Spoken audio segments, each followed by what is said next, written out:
Well, this is somewhere that I've never fished before on my channel. I'll quickly get my lines in and then I'll tell you where I am. And I'm a long way from home. Hey, you! You're watching Robbie Fishing. Right, I've got two rods, both little stumpy rods. I had to travel a long way to get here, so I've just put the short rods in because they're easier to travel with. Paternoster rig on one, running sinker rig on the other, and two Jan Juck worms on each rod. I'll just put that out there in the middle. That's actually much deeper than I thought.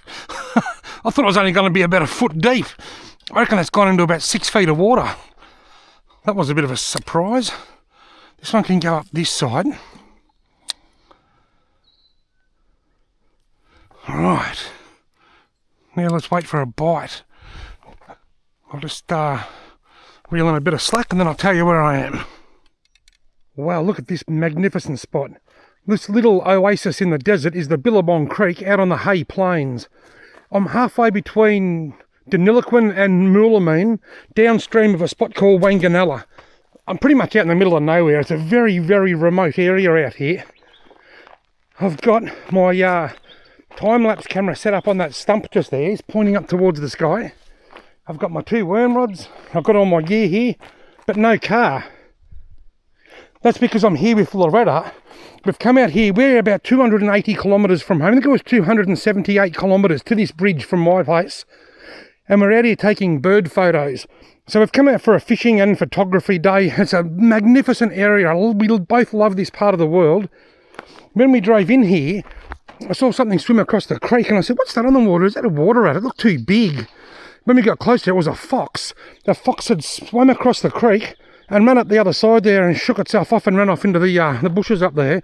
But the stupid thing is, I just had a carp jump. The stupid thing is, there's a perfectly good bridge just there. And it chose to swim across. But anyway, the Billabong Creek's an interesting creek. I think it's the longest creek in Australia.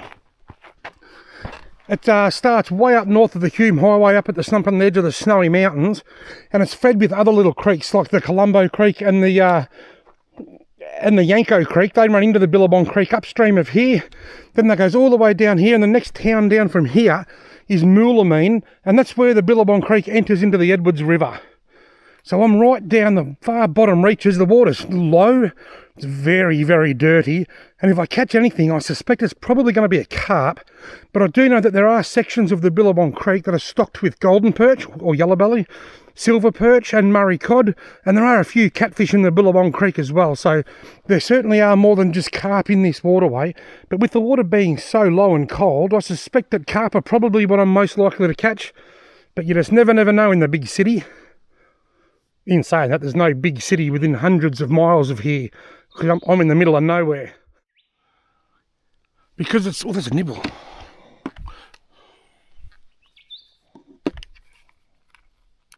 I just had a nibble on the rod on the right. It was only a real short, sharp little jab. But because it's so remote out here, I've got the little handheld UHF, and Loretta's down the road. There's a UHF in the car, so we're on channel 35. So when I'm ready to be picked up, I can call out to her. Or if she needs me, she can call out. She might not be able to get me because it's UHF or a line of sight radio, and I'm sort of down in the gully. Even though it's dead flat, because I'm down in this hole, it might not work. But if I walk up onto the bridge there and call out to her, I won't have any problems. Oh, there's a bite, there's a bite, there's a bite. Come on. The running sinker rig just had a... oh, there it goes. There it goes again. I might just pull a bit of slack in. Like that, so whatever it is just got a bit of slack line to play with. There it goes. Oh, I should have struck then. I reckon he was... I got him. What have I got? I've got him. Oh, didn't... what a weird bite. It's got to be a carp, doesn't it, out here? You never know though, like I said in the intro, there has been other fish species stocked in here. Gee, it was a subtle bite. Yeah, it's a mud marlin. And my landing net's way up there.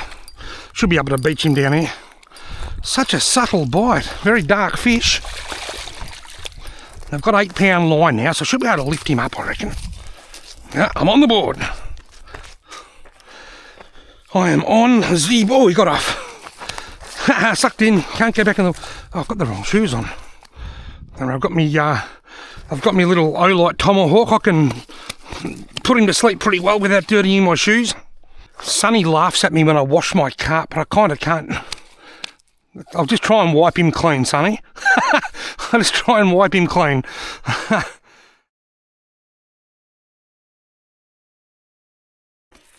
While I'm on the board, I better take this net down here a bit closer this time in case a bigger one comes along. Recently I drove to the Waranga Basin and caught one little redfin, and I drove 230 kilometres or 270 kilometres for this fish. If that's the only fish I catch, this one might end up being called I drove 540 kilometres for this fish.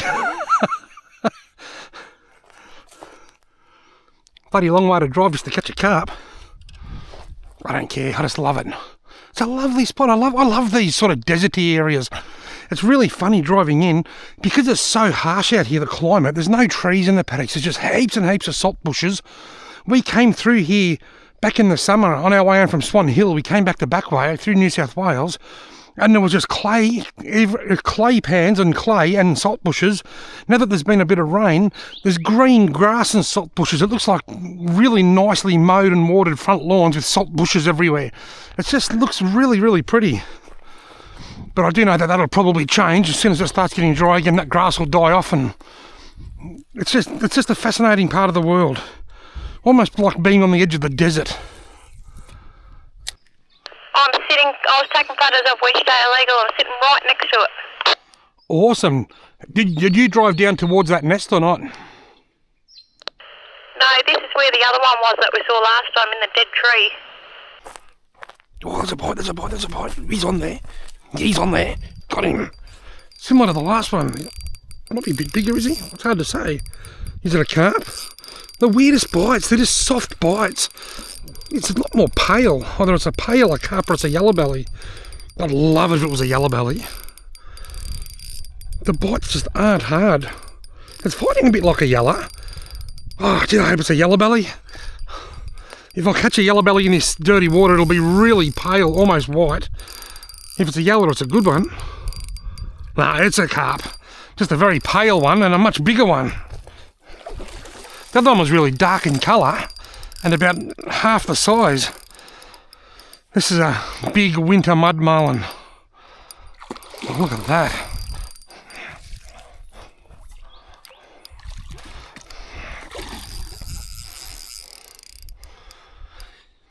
Back in the Lake McCowan era, which is where the Winton Wetlands is now, when that was Lake McCowan, the water was always really dirty like this. And the yellow belly were very pale like this carp. They were almost white. You get them out of the clear water in the Ovens River at home and they're a nice deep dark green with a gold belly, hence the name golden perch or yellow belly. But out of dirty water like this, they're usually silver. In the net, that's a big carp. Big and fat and heavy. Huge carp. Wow. I better get a picky. That's a massive carp. Look how fat it is.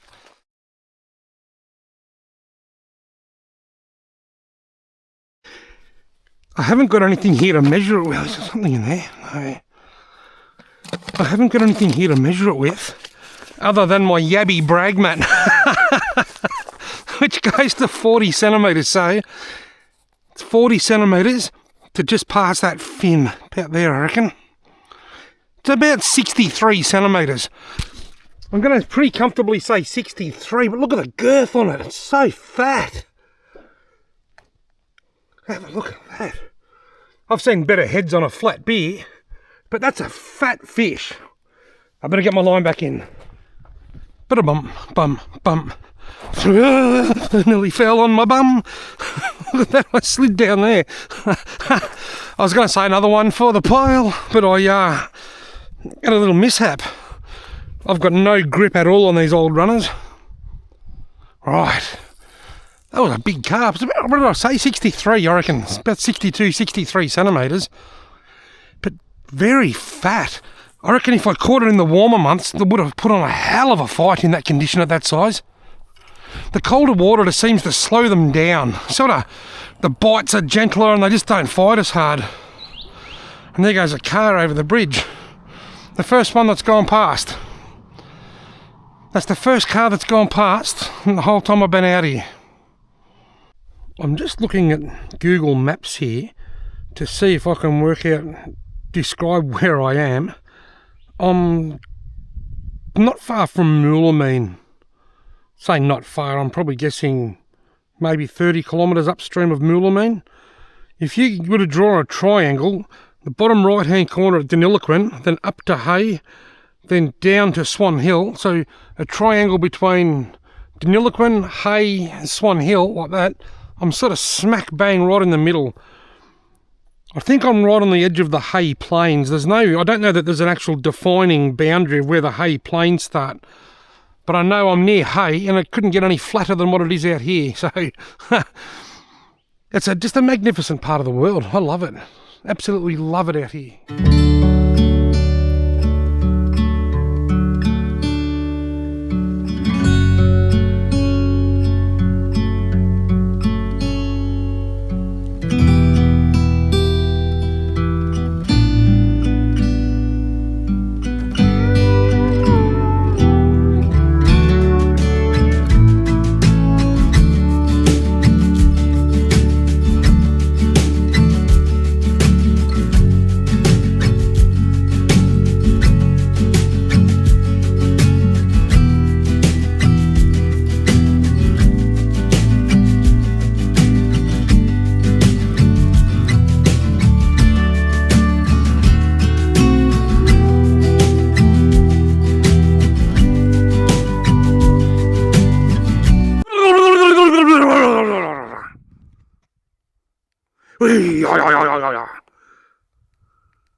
Shh, I'm filming.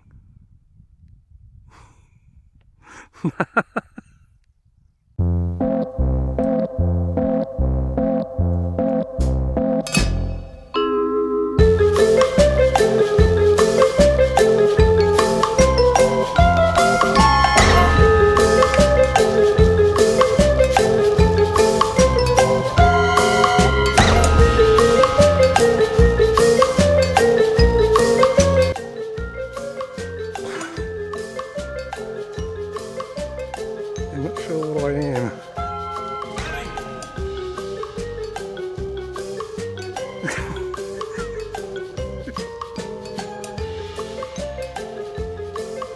Boo.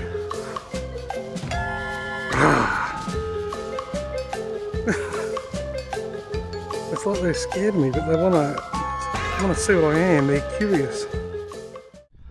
It's 3 o'clock. I've been here nearly 3 hours for 2 carp. You could say it's been a bit slow, but Loretta's going to pick me up at 3:30. So what I'm going to do is I'm going to, at the risk of getting snagged, I don't normally cast over to the opposite side of the river like that, but I just like the idea of having that line in the sun. And there's no sun this side apart from just here in front of me there's a little bit. So I might do the same with this one. I might put it over there in the sun. I might get them both snagged, or I might catch a fish. That's a big risk. It's a risk I'm worth. So I'll start that again. It's a risk that I think is worth taking. It's a risk that I'm willing to take. That's what I'm trying to say. Let's let it bite on the running sink rig again. Come on. He's back, he's back. He's back and he's biting it. Got him! Little one. Certainly not as big as the last big kahuna, and it's getting a bit heavier now that he's getting closer. Where's me landing it? Probably up the bank. Oh no, it's just behind me. Please be a yellow belly. I'd love to catch something different. But if it's a carp, it's a carp, and it's a yellow belly. It is a yellow belly. I'm not even joking. Woo! I'm going to be releasing him unless he's gut hooked. I can still break the line, I suppose. It is. I was thinking when I was fighting it, the head shakes feel different. I'll leave him in the water there for a second while I go and get my phone. I got a yellow belly. A Billabong Creek yellow belly. I don't think I've ever caught a yellow belly in the bong. I've fished it in numerous places up around Rand and Urana, and I don't think I've ever caught a yellow belly in it. I'm so excited. You little beauty. You beauty. Casting over there into the sun paid off.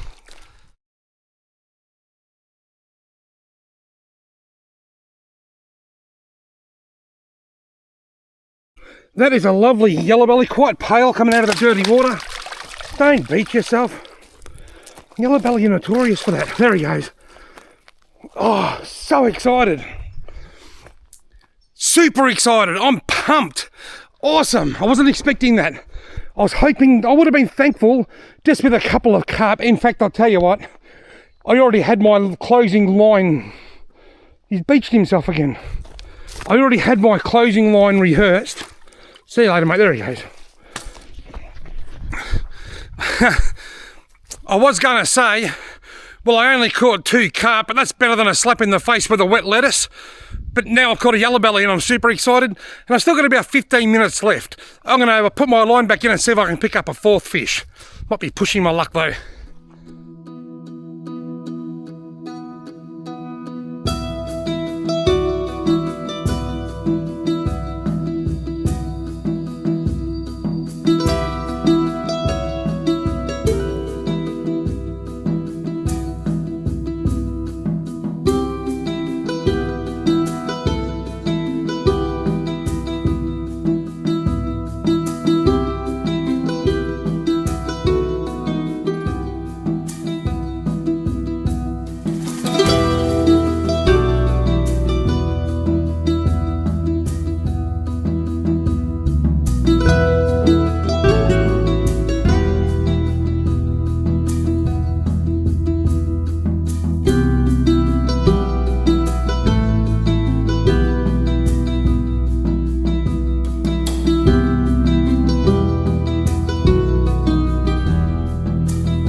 Well folks, it's time to go. Loretta's here.